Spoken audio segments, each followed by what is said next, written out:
Hey there, it's Kristen. And before we dive into today's episode, I have a tiny favor to ask. I'm planning some exciting stuff this year for the podcast and my courses, and I would really love your input. I put together a super quick survey. It's mostly multiple choice and shouldn't take you more than a few minutes. Your feedback will directly shape the content I create this year, so I can make sure it's exactly what you need to thrive in your business without the hustle. Because I know your time is precious, everyone who completes the survey gets entered into a giveaway where 2 lucky winners will get a $50 gift card to Amazon or Target, your choice. It's just a little thank you for helping me make this year on the show the best yet. Head over to kristendoyle.co/survey, or you can find the link in the show notes. The giveaway ends on April 14th, so don't wait too long. Hey y'all, today on the Savvy Teacher Seller podcast, I am so excited to have Lynda Williams on the show. Lynda's been a teacher for over 34 years, and she has experience teaching elementary and middle school as well as university courses.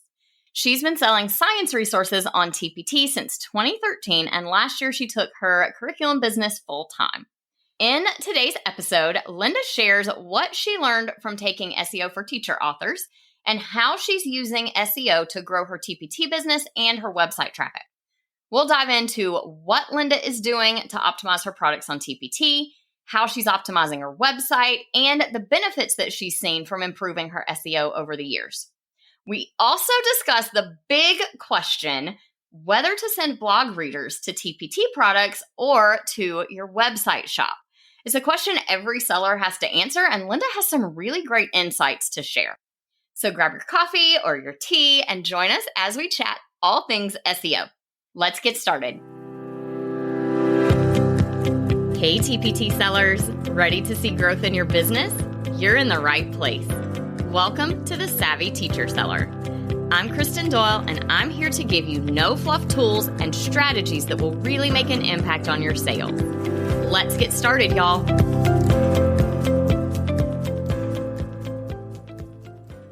Hi, Lynda. Thank you so much for being here today. Hi, Kristen. Thanks for having me. I am super excited to talk to you some about SEO today. I know we have talked about this a good bit in the past, and I'm excited for you to share some of your experiences and what you're doing with other TPT sellers. Well, when you first asked if I would speak on this topic, I had a sudden case of imposter syndrome. Kristen Doyle wants to ask me about SEO. Most of what I know about SEO, I learned in your course. I'm not even a digital native. I got my first cell phone when I was in my 30s. But then I thought about it a little, and I realized that maybe that's exactly what people need to hear. You do not have to be an expert to see some real improvement in traffic by optimizing SEO. Yeah, absolutely. And honestly, it's one of the reasons I wanted to talk to you is because I really want people to recognize and to understand that SEO is for everybody, and it doesn't have to be big and scary as long as you know what to do and you put some systems into place and, you kind of have a process that you go through. Exactly. So let's talk a little bit about kind of how you've been using SEO just to grow your business in general and what you like about it. I use SEO strategies on my blog posts and web pages, and I also use SEO strategies on TPT. My goal in both of these is to help people who are interested in my content find it.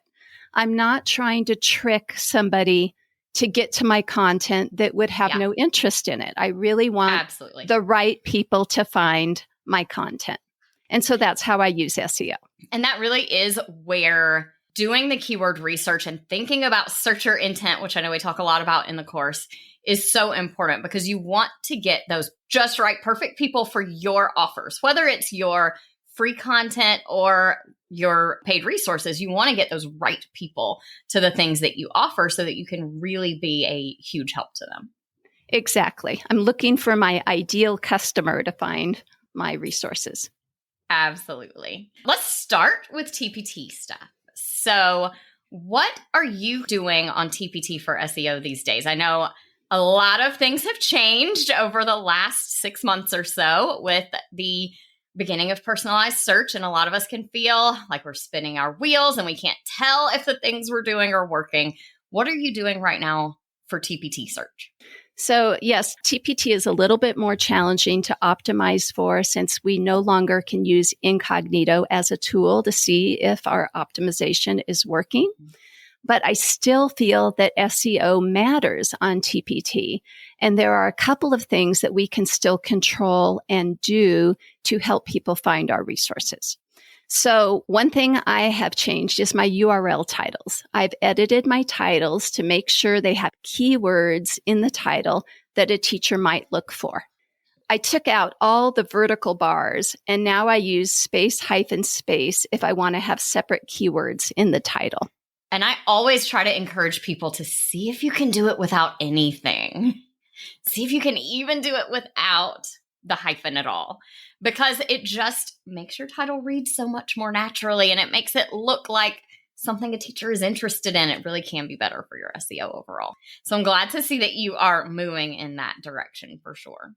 I feel like it made a huge difference to take out the vertical lines and to put the space hyphen space for my separate terms. I also try to think about my ideal customer and I think, what might they be searching for? What words would they use?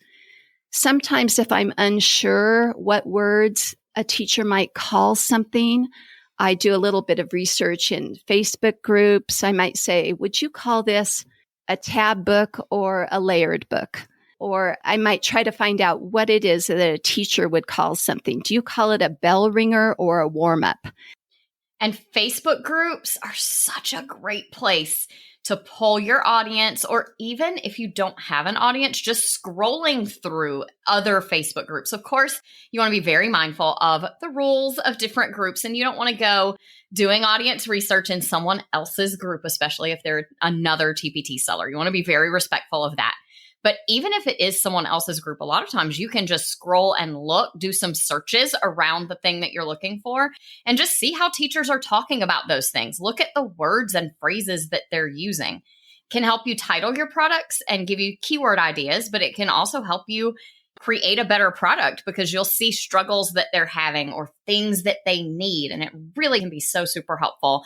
I think a lot of times it's an underused resource, especially from people who don't have their own Facebook group, because they feel like I can't just pop in someone else's group and ask these questions because that's not fair. But there are so many ways to use those groups that we're in, even if we aren't doing very obvious, overt audience research.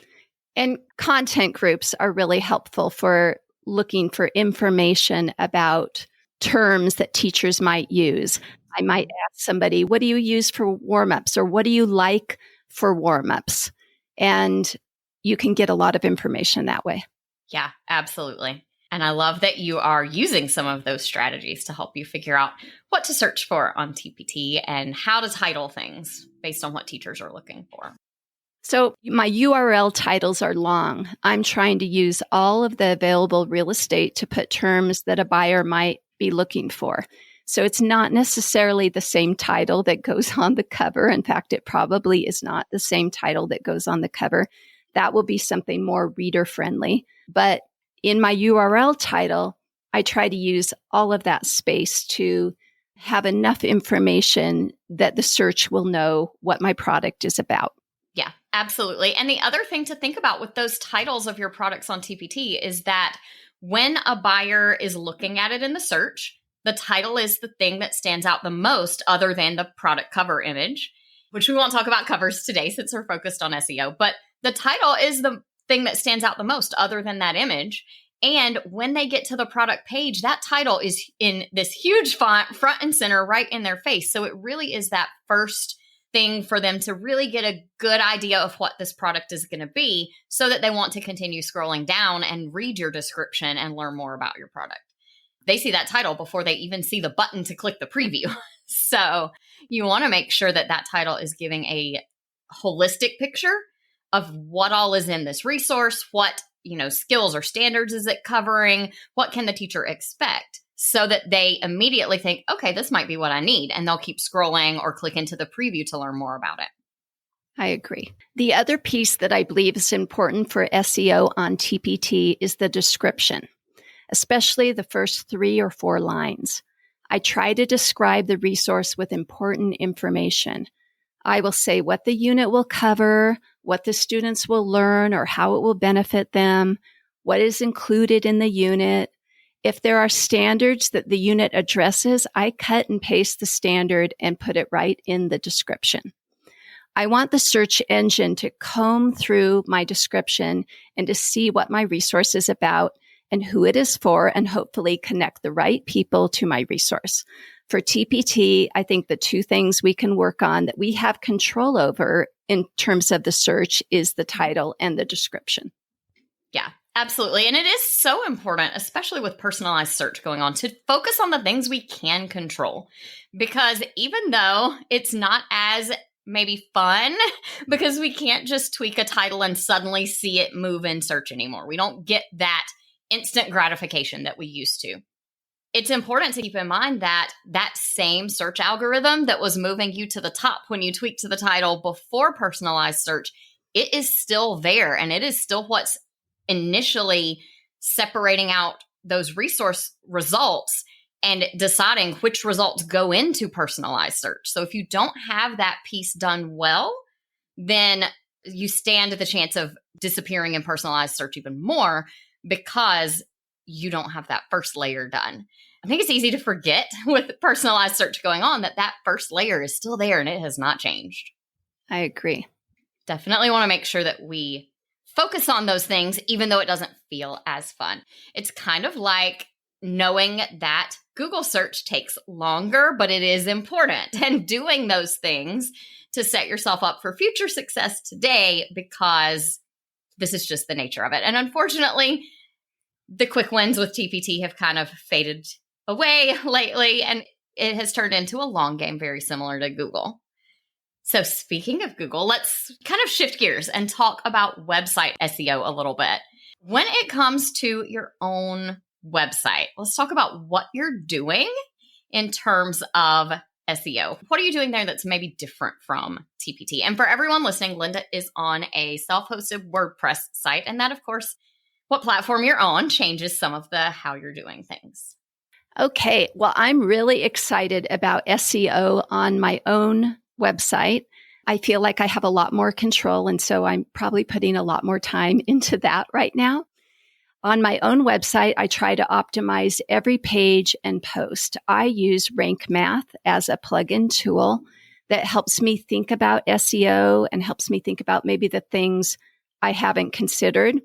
Whether I've written the post myself or whether I've had a VA write the post and leave it for me as a draft, I always go in and try to optimize the post or page. And there's several things I always do. So one is I use headings, and I make sure I have one of my keywords in the headings. I adjust the permalink, snippet, and title. I use images, and I put words behind the alt image.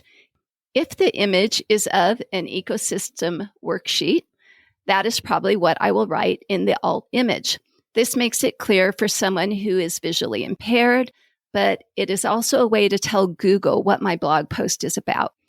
Absolutely. It's so important to do that, to take that step to make sure you have that alt text, especially for accessibility reasons. It's good for visual impairment, but it's also good for those people who just have images turned off on their phones. A lot of people will turn off images and things on their phone because they just want a clean reading experience. And so then this is good for them as well. Or maybe they're in a place where their bandwidth is a little low and they just need to be able to read quickly without having to wait forever for those images to load. And so sometimes getting that alt text in will really help people know what they're missing if they don't see those images. And of course, like you said, it's good for Google as well. Anybody who is currently on Yoast, were you on Yoast prior to Rank Math? No, I've always used Rank Math. That is what I recommend. So that's probably why you started there. I know Yoast is super popular and it's great. I have no problem with Yoast. I think it's a great plugin, but I love Rank Math so much because there are some things they include that Yoast does not, and because of the way that they do their rating. Yoast gives you a red, yellow, green light, but you have no idea where within there you fall. And I love that Rank Math gives you a score from 1 to 100. And as a teacher, especially, it's just so easy for me to see how I'm really doing when I can see that score. So is my green light a 99 or is it a 90? And is my yellow light like a 70 or is it like 89? Almost good enough. Because sometimes that can help me decide, like, do I need to force something that doesn't feel natural, or can I just be okay with maybe a slightly lower score? It's so helpful for me. And if anybody is thinking of switching or wondering what that's like, Rank Math does have a tool. When you install Rank Math and you have Yoast already installed, it will transfer all the data over for you. So super easy to switch if you ever want to. Yeah, I like Rank Math too. I feel like it's gamified it a little bit for me. Yeah. So I feel like, oh, it's a 79. I know I can do better than that. And so I go through the tips that Rank Math has given me on the side and I switch one and then I can see the score moving up slightly. And yeah, I really like how Rank Math has made it easy for me to tell how I'm doing on a particular post or page. A Rank Math will also let me know if my post is too short or if I'm overusing a keyword so that I'm not keyword stuffing. It will let me know if maybe I need bullet points or shorter paragraphs to make it more readable. It used to catch me on those paragraph lengths a lot. I've gotten better at doing it myself. I just kind of naturally am writing with shorter paragraphs now, but that is one of the big ones that it would catch me with. And I know so many teachers struggle with keeping things concise because we're teachers and we want to teach and explain. And sometimes that's as simple as just hitting enter, adding a line break in the middle of a paragraph, because it does make it so much easier for people to read and less overwhelming for people. It doesn't feel like so much work when there's a lot of white space and they can kind of skim as they go better. And I think in general, people like to read like that, especially if they're on their phone. They like to read short paragraphs or bullets broken up by pictures, images, maybe a video. I think people enjoy that kind of reading on their phone particularly. Yeah, especially on phones. And as I know, I have shared in multiple places, every time I check to see what is the current percentage of people in the world using websites on their phone versus on desktop, it creeps up a little more every time I check those stats. I believe the last time I checked, it was hovering around 60%, which is up from 50% like it was a couple of years ago. And it just, keeps climbing. So we really want to be mindful of things like how big our text is on our website and how long our paragraphs are, because something that feels like a short paragraph on your computer can feel like it goes on for hours when you're scrolling on this tiny phone screen. Oh, that's true. And then it feels overwhelming to people because it feels like work. It doesn't feel like a fun thing to read anymore because they're scrolling so long. Yeah. I also try to do things that I know Google likes. I have incoming links and outbound links when they make sense. And I try to make sure that there's plenty of original content. Absolutely. Yeah. And especially with AI coming around, and people are doing a lot of talking about how to use AI to make our workflow a lot faster and to save time in our businesses. But it is so important that we have original content on our site. And you always run the risk with an AI tool that it is spitting out very similar content for everyone who asks a similar question to the one that you did. So I would just encourage everybody to make sure you're doing something original and use AI. Feel free to use AI, but put your own spin on it before you go and copy it in and hit that publish button. Make sure it is reflecting you and your business and your perspectives and philosophies about things so that it's that original content that Google wants to see. I agree. And I think that with AI becoming more and more popular and probably more and more mainstream, our original content might become even more important to set yourself apart and to rank high in Google. Yeah, absolutely. Like I said, I think it's great. It has some really good uses. There are a lot of times with podcast episodes or other things that I'm creating where I have these ideas in my head and I'm just not seeing the right way to put them in a logical order. And I can pop those ideas into an AI tool and they really help me organize my thoughts in a way that makes logical sense. So I think it's great for things like that, for kind of gathering and organizing your ideas, but you really do have to make it your own and make sure that it is staying unique, both for our reader experience, but obviously also for Google. There's one more thing I'd like to say about blogging in general. It's just that I hear a lot about people talking about email lists, that's the one part of your business that you own. But your blog is also a part of your business that you own, and you have total control over it. You can edit it at any time. You can add links. You can have lead magnets to email in a blog post. You can change it. And I have blog posts that are 10 years old that still have traffic to them. So your blog posts are a really good tool to be using for your business. Absolutely. In fact, when I check my Google Search Console stats, one of the blog posts that does the best in search specifically is, it's 2023. It's like 6 years old.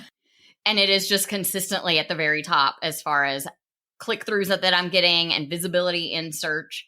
So definitely your blog and your email list that would be the two places that you own. And I'm saying blog and website kind of interchangeably. I'll just add, they're the same thing in my mind. Some websites have a blog and some don't, but a blog is a website. A website might be a blog. I think it's like squares and rectangles, right? And anything I've done with SEO on blog posts, I've also done on pages within my website. So I agree. It's the same thing. Yeah, I think a lot of people forget. They'll do the SEO on the blog post because they're thinking about it, but then they'll forget about your homepage and your about page. And if you have a storefront, you can do all those same things for SEO in your product listings. Every single page on your website has the same SEO capabilities as a blog post. And a lot of times people forget about that. So thanks for bringing that up. Landing pages too. Like if you have a landing page for, say, an email magnet, then that would be great. Yeah. And I know sometimes we want those to be a little secret, but sometimes we want those to show up in search for anybody. So definitely optimizing those for search is a good move for sure. Big question that TPT sellers ask when it comes to having a website with a shop on it and also having your TPT store. People are always asking, where do you send the traffic? From your blog posts, from your emails, all of those things. And I'm curious to know, where do you send people? Do you send them to TPT or do you send them to your website store? This is a great question.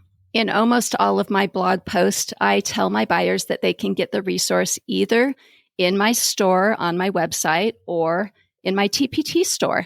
I provide both links and I tell them that the resources are identical and that they can purchase safely and with confidence in either place. I believe there's different types of buyers. Some want to use what they're familiar with, like TPT, and others seem to prefer my personal store. It's important to just assure the buyers that the purchases are identical and that their purchases are safe and secure. Yeah, absolutely. And that is something I've seen a lot of people moving toward, is just telling people you can get this either place. Here are both links.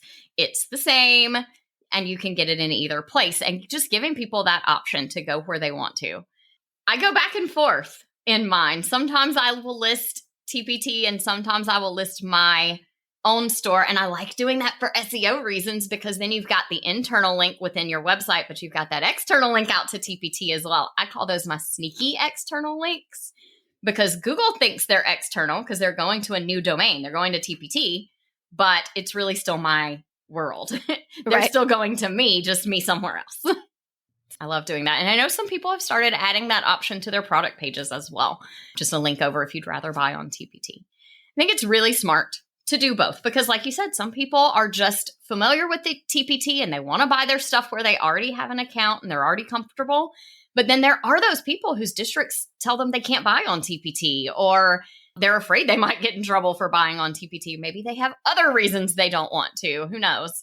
Or they're in another country. I've had a lot of buyers on my own personal store that are outside of the United States. And I think that's really interesting. But yeah, TPT is worldwide. It's everywhere, but it's maybe not as popular outside the US. And so if they found you, probably through Google search, then they're able to buy right from your store. And the added bonus for you is you get to keep that 20%, right? Right. It's always good. No one's complaining about that part. But I will also say on the flip side, my website is my number one driver of traffic to my TPT store. So when I look at traffic trends, I want to make sure people know they can go there as well. Yeah, absolutely. Because there is that know, like, and trust factor with TPT, that people know that TPT is a safe place. They already are comfortable with the fact that they get lifetime access to what they purchase. I know that's a question I sometimes get on my own store is, do I have this forever? How long do I have access? And so people just kind of have that comfort level with TPT already. And maybe they've already created an account and saved their credit card and whatever. And it just makes it easy for them to check out there. So we definitely want to make it as easy as possible for people to make a purchase if they are ready to. So last question, what has been for you kind of the circle back to the big picture, right? What has been kind of that overall benefit for you to using SEO for your business? So I really feel like SEO has helped me to drive traffic both to my personal store and my website and my blog, and also to my TPT store. It's just helped people to find me and to find my expertise and my resources. And it will keep helping them find you for years and years to come, which is one of, I think, the biggest benefits of spending the few extra minutes to focus on your SEO when you're publishing a piece of content, because those few minutes you put in now can really help pay off in the long run. Like I shared with a post that is 6 years old and is still one of my top traffic sources for my site. Well, thank you so much for talking with me today. I know people will so appreciate your perspectives and your insights on how you've been using SEO. Tell us, if people want to get connected with you, where they can find you. And I know you have some stock photos and things for sellers. So share a little bit about that as well. Okay. My husband is an amazing photographer and he takes photos all over the world. And we've put those photos into some products for teacher sellers to use commercial free, and they don't have watermarks on them or anything like that. And so I've just put those as a line of product in my store. Awesome. And so Lynda's store is Teaching Science. On TPT, is it with Lynda Williams? I know your website is. My website is teachingscience.us, and on TPT, my store is Teaching Science with Lynda R. Williams.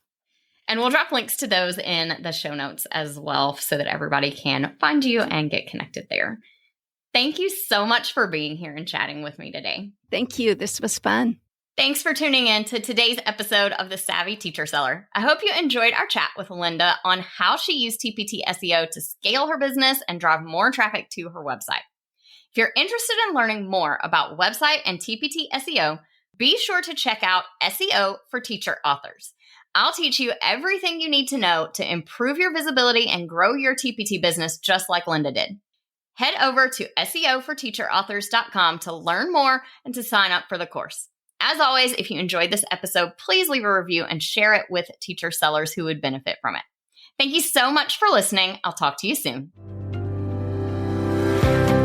I hope you enjoyed today's episode. If you did, please share it with another teacher seller who would also find it helpful. For more resources on growing your TPT business, head to kristendoyle.co/TPT. Talk to you soon.